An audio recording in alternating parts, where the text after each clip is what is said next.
I think the kids of today are way ahead of, in many ways, of where I was. For example, I've talked about this with my son. You see, I've worked my way through college, but I'm completely against it. Picture this: Beverly Hills, California, February 2020. The world's oldest living movie star, Kirk Douglas, draws his final breath at 103 years old. But what the obituaries didn't tell you was the bombshell that would explode just months after his death. Hidden confessions, buried secrets, and allegations so shocking they would forever change how we remember one of Hollywood's most beloved legends. The truth had been whispered in Hollywood circles for decades, but it took Kirk Douglas's death to finally unleash the devastating revelations that would expose the darkest corners of Golden Age Hollywood. Tonight, we're revealing the 5 shocking truths that Kirk Douglas took to his grave. Truths that paint a sinister picture of Hollywood's most powerful men during cinema's so-called Golden Age. From sexual assault allegations that remained buried for over 60 years, to mysterious disappearances linked to his name, to the studio system corruption he finally confessed to in his twilight years. This isn't just another celebrity scandal. This is the explosive testimony of a man who lived through Hollywood's most secretive era, and the devastating accusations that emerged only after he could no longer defend himself. Why does this matter now? Because in November 2021, almost 2 years after Douglas's death, Natalie Wood's sister Lana finally broke her decades-long silence in a bombshell memoir titled Little Sister. For 66 years, she had kept a promise to stay quiet. But with Kirk Douglas in his grave, she revealed the Hollywood legend's name as the man who allegedly sexually assaulted her teenage sister in 1955. And that was just the beginning. What followed was a cascade of revelations about the studio system, mysterious disappearances, and the price of power in Golden Age Hollywood that Douglas had hinted at in his final interviews but never fully confessed. The first shocking truth: the Natalie Wood assault, that Hollywood buried summer of 1955. 16-year-old Natalie Wood was just transitioning from child star to serious actress, fresh off filming The Searchers with John Wayne. Kirk Douglas, 38 and already a Hollywood titan, represented everything her ambitious mother Maria wanted for her daughter's career. The meeting was arranged at the legendary Chateau Marmont Hotel, where so many Hollywood dreams were made and shattered. Lana Wood waited in the family car that evening, dozing as her older sister disappeared into the hotel's shadowy interior. Hours seemed to pass before Natalie returned, but when she did, everything had changed. She was disheveled, shaken, her usual radiant energy replaced by something hollow and frightened. Natalie slammed the car door with unusual force, immediately beginning urgent whispers with their mother. Years would pass before Natalie found the courage to reveal what happened in Douglas's suite. Even then, speaking to Lana as adults, the words came slowly, carefully. "Kirk Douglas was ushering me into his suite," Natalie confided, her voice breaking. "And, he hurt me, Lana." She described the experience as something outside her body, a moment of terror and confusion that would mark her forever. The decision to stay silent wasn't made lightly. In 1955, challenging a man of Douglas's stature meant career suicide. The studio system protected its investments, and Kirk Douglas was worth millions. Natalie's mother made the brutal calculation that every Hollywood family faced: speak truth and lose everything, or swallow the pain and hope for survival. They chose silence, and Natalie carried that devastating burden for the rest of her life. Friends noticed how she flinched around certain powerful men, how she seemed to retreat during industry gatherings. The trauma shaped her relationships, her choices, her very understanding of what it meant to be a woman in Hollywood. She never publicly named her alleged attacker, but the psychological wounds were evident to those who knew her best. Only after both Natalie and Douglas were dead did Lana finally speak the truth, stating there was no one left to protect. The second shocking truth: the Gene Spangler disappearance that haunts Hollywood. October 7th, 1949. Gene Spangler was 26 years old, a dancer and bit-part actress grinding through Hollywood's unforgiving machinery. She had just finished working on Young Man with a Horn, a film noir starring Kirk Douglas and Lauren Bacall. Like thousands of other hopefuls, John took whatever work she could find, small roles, nightclub dancing, anything to survive while chasing stardom. That Friday evening, John left her modest Los Angeles home around 5 o'clock, telling her sister-in-law, Sophie, she had 2 appointments, first meeting her ex-husband about overdue child support, then heading to a lucrative night film shoot. She seemed excited about the job, mentioning it paid well and might lead to bigger opportunities. Jean was last seen at the farmer's market around 6 that evening, apparently waiting for someone near the entrance, checking her watch repeatedly.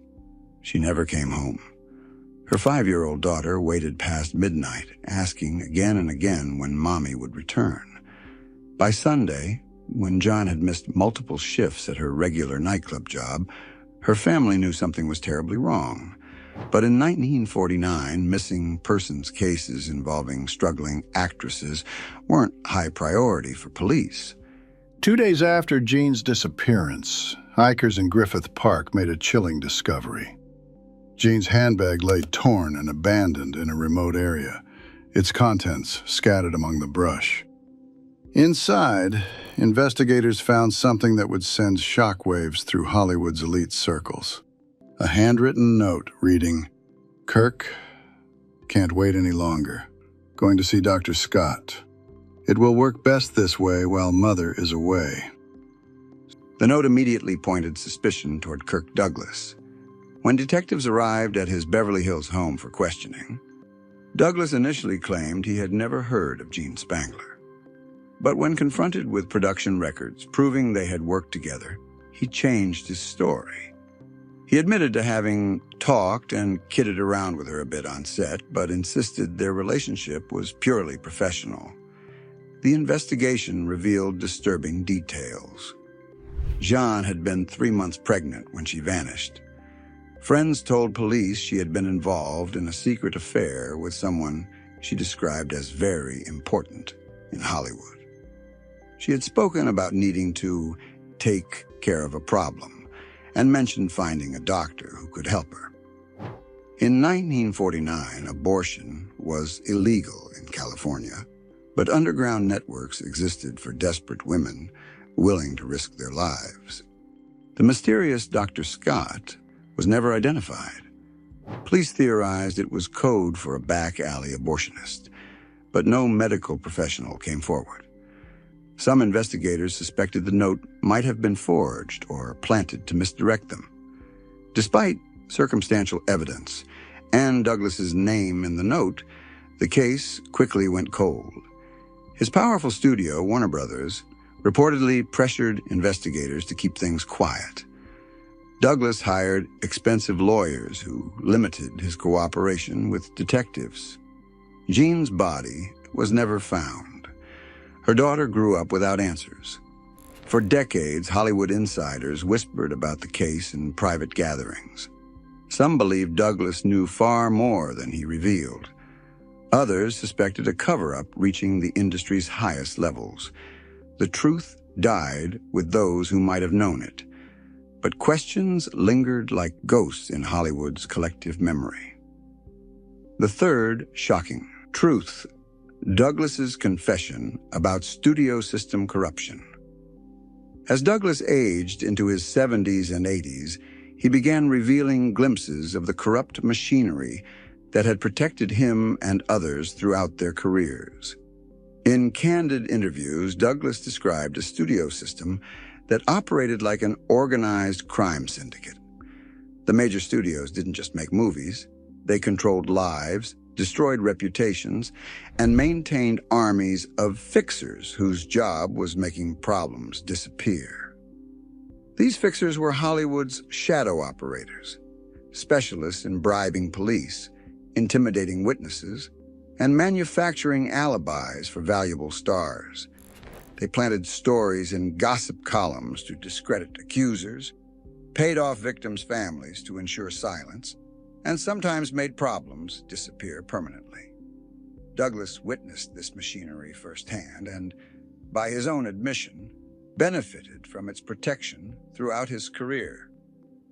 Douglas's most famous challenge to this corrupt system came in 1960 when he decided to give proper screen credit to blacklisted screenwriter Dalton Trumbo for writing Spartacus. At the time, Trumbo and hundreds of other Hollywood professionals were banned from working under their own names due to suspected communist sympathies. The blacklist had destroyed careers, broken families, and driven some victims to suicide. Douglas described enormous pressure he faced to maintain the blacklist. Studio executives, fellow actors, and close friends warned him that crediting Trumbo would end his career. "All my friends told me I was being stupid, throwing my career away," Douglas wrote. "It was a tremendous risk."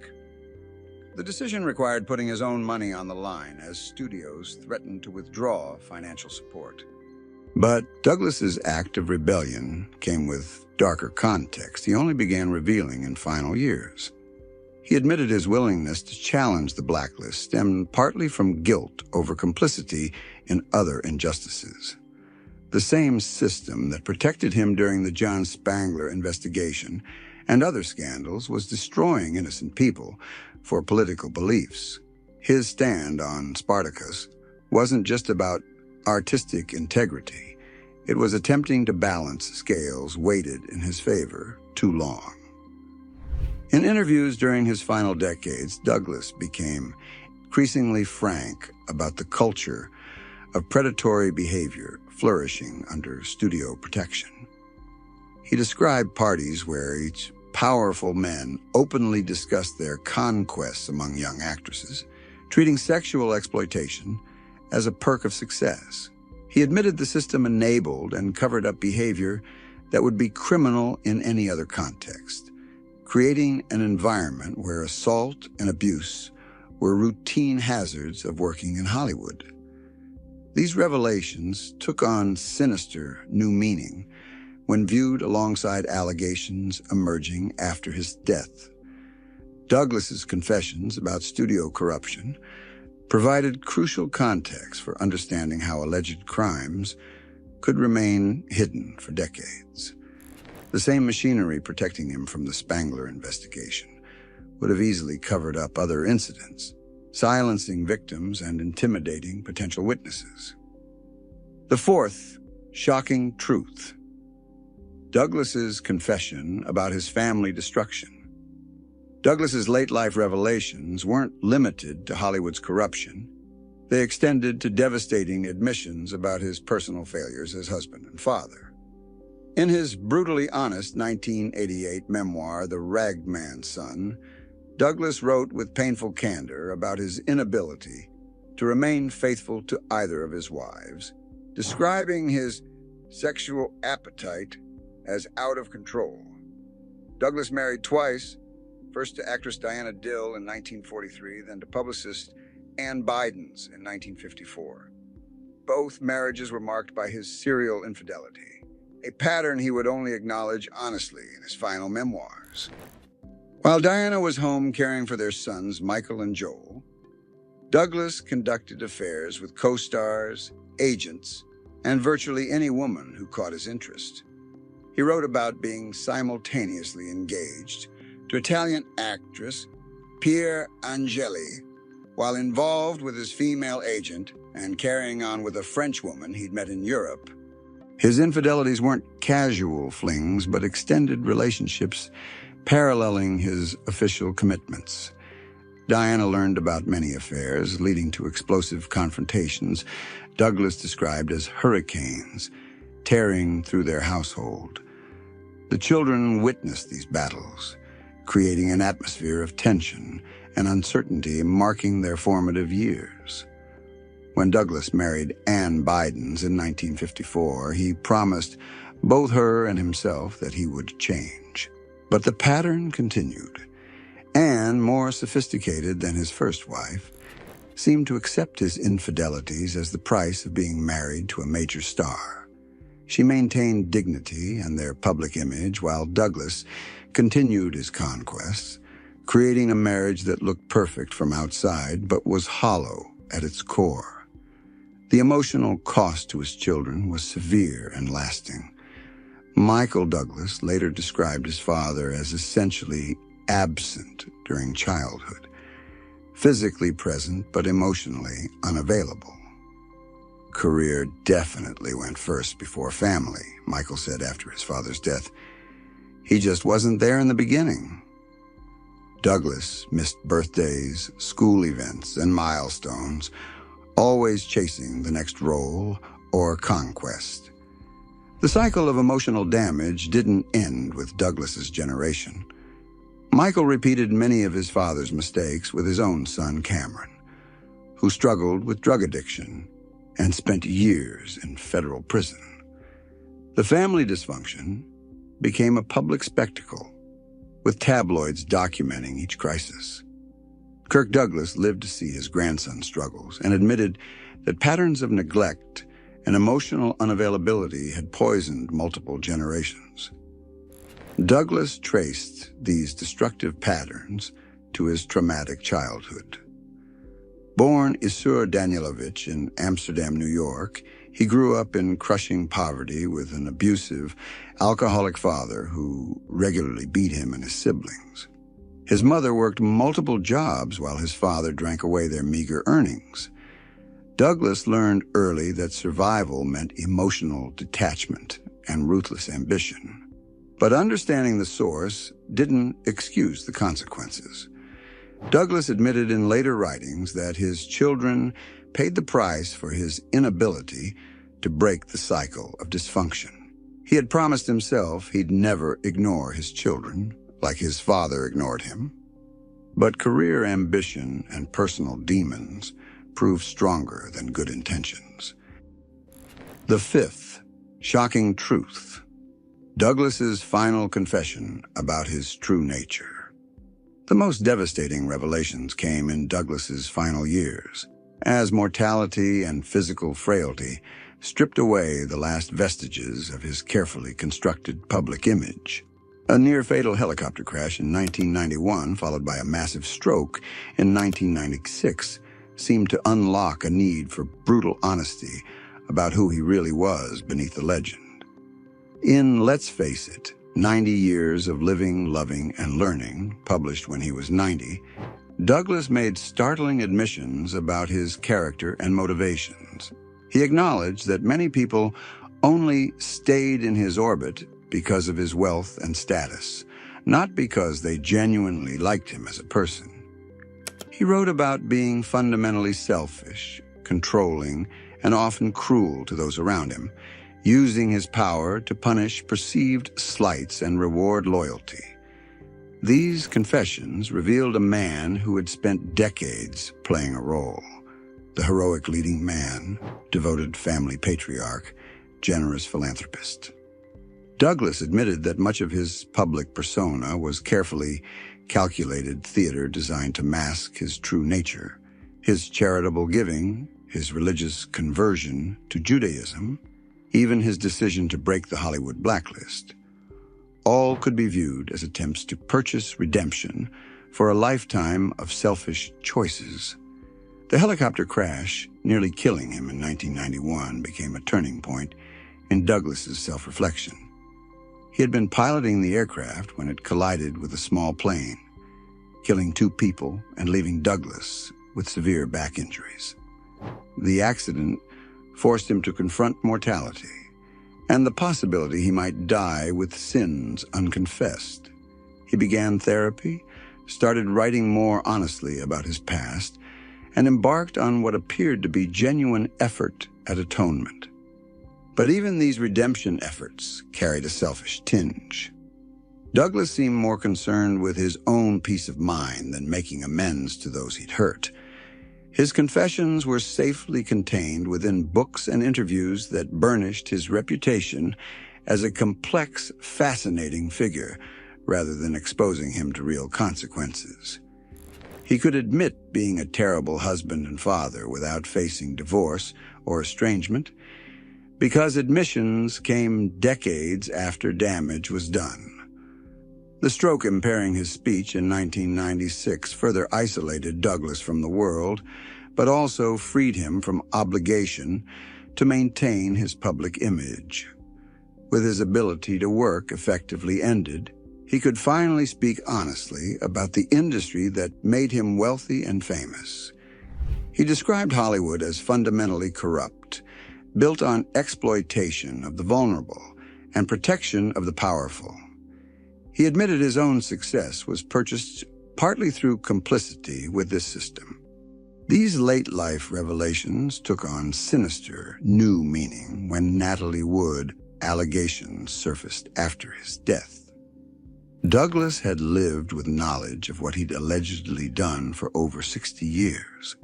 Watching as Wood struggled with personal demons her sister later attributed to that traumatic night in 1955. His philanthropy, religious seeking, confessions about Hollywood corruption, all could be viewed as elaborate attempts to balance scales that would never be even. When Kirk Douglas died on February 5, 2020, the initial tributes focused on his artistic achievements and humanitarian efforts. President Biden praised him as a legendary actor and generous philanthropist. The Academy called him a brilliant actor who helped end the blacklist. His son Michael described him as his hero and a man of great integrity. But these glowing obituaries told only part of the story. Within months of Douglas's death, a different narrative began emerging from shadows, where it had hidden for decades. The Me Too movement had created space for long-silenced voices to speak truth about powerful men, and Douglas's death removed legal and financial risks that previously kept accusers quiet. Lana Wood's memoir was just the beginning. Other women, now elderly, began sharing stories about encounters with Douglas during Hollywood's golden age. Some spoke of aggressive behavior at parties. Others described feeling unsafe alone with him on movie sets. None had reported these incidents at the time, knowing that challenging a major star would end careers before they began. The Gene Spangler case was re-examined by true crime enthusiasts and investigative journalists who found new inconsistencies in Douglas's original police statements. Computer analysis of the mysterious note suggested it might have been written under duress or dictated by someone else.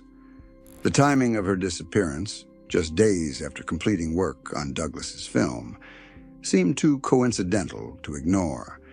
Even Douglas's celebrated stand against the Hollywood blacklists was recontextualized by these revelations. His willingness to challenge the system on political grounds, while allegedly benefiting from its protection in criminal matters, painted him as a complex figure whose moral courage was selective and self-serving. The dark irony of Douglas's final years wasn't lost on those who knew the truth. In 2018, just 2 years before his death, Hollywood honored him with a standing ovation at the Golden Globe Awards during the height of the Me Too movement. Actresses wore black in solidarity with assault victims, while speakers called for industry accountability.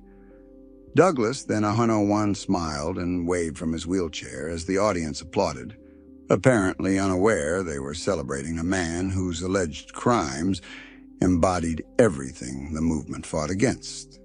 Kirk Douglas's hidden legacy forces us to confront uncomfortable questions about power, redemption, and justice? Can a lifetime of good deeds balance years of alleged crimes? Should society separate an artist's work from their personal conduct? The timing of these revelations, coming only after Douglas's death, highlights how victims often wait until their alleged attackers are gone before speaking out, knowing living perpetrators have resources to destroy accusers. For decades, we chose to see only the heroic public image while ignoring whispered rumors and uncomfortable questions. We celebrated his artistic achievements while turning away from the human cost of his success. The truth about Kirk Douglas is that he was neither pure hero nor complete villain, but something more troubling. A complex human being whose capacity for both creation and destruction was magnified by fame and power. In the end, Kirk Douglas took his secrets to the grave, but the grave couldn't keep them buried forever. The women who suffered in silence have finally found their voices.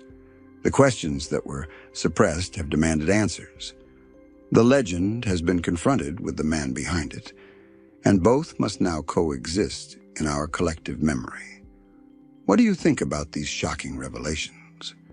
Should Douglas's artistic legacy be separated from these dark allegations? Can good deeds truly balance a lifetime of alleged harm? Drop your thoughts in the comments below. We read every single one and love hearing your perspectives on these buried Hollywood secrets. If this story opened your eyes to the dark truth behind Golden Age glamour, make sure you hit that subscribe button and ring the notification bell.